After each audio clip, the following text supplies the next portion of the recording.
Amilcar to take the floor. He would give a background of how GSF has accommodated COVID, how students from all over the globe have contributed variously to mitigating the effects of the pandemic on students. So Amilcar, you have the floor. Thank you.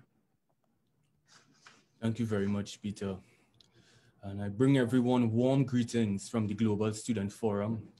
And I want to thank you for joining us to celebrate the International Day of Education. At best, we only have the ability to put forward recommendations for the short and medium term in light of the constantly changing circumstances related to the COVID-19 pandemic. Yet our analyses and insights on the present context draw attention to options and opportunities for our education system. Much has been asked of policymakers for innovation, but all innovations without an underpinning politics and commitment to educational justice would fail a generation of learners and educators. Today, I will share 2 points for consideration. 1, the need to develop national digital education strategy, and 2, the role of students in curricular development. In July 2020, throughout the Latin American and Caribbean region, it was reported that 8 of 33 countries provided technological devices to support distance learning activity. The majority of students, in the majority of countries, with the exception of Uruguay, did not have a sustained state policy that provides ICT devices, laptops, and tablets to students. In my context, Caribbean governments have turned to soliciting support from the private sector to assist with purchasing devices for students. The service gaps remain, and the possible return to face-to-face teaching delivery will not eradicate the step the world has already made, which is to harness the power of ICTs for education. As student organizations and movements, we must be on the front lines of ICT campaigns for education, since we have witnessed its significance to building resilience in education systems, responding to public health crises and disaster risk.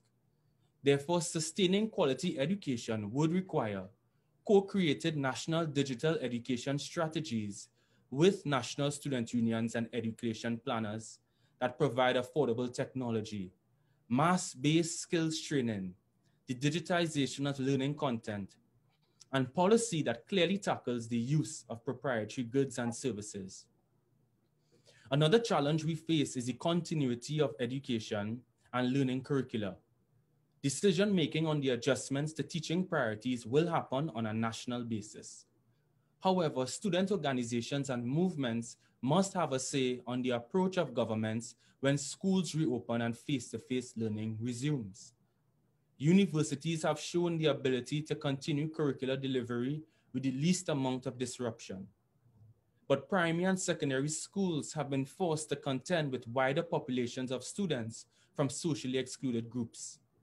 Pedagogical shifts and socialization with technology, changes in teaching hours, and the serious need to focus on fundamental subjects such as mathematics and language proficiency.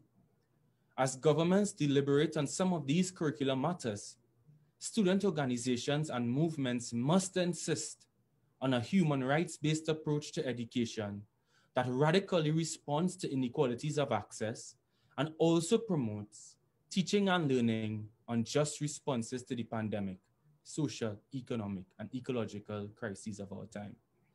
As I close, I would like to take the liberty to briefly describe the guiding objectives for the Global Student Forum on COVID-19 for 2021.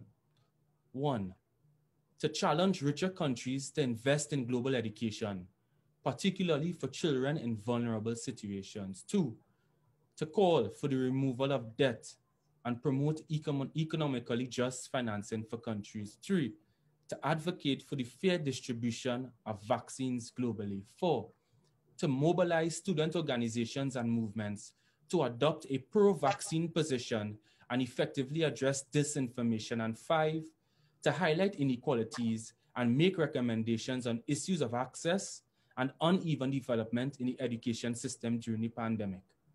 Thank you for considering the understanding and recommendations of the GSF as we work collectively to develop just, relevant, and sustainable educational systems throughout the world.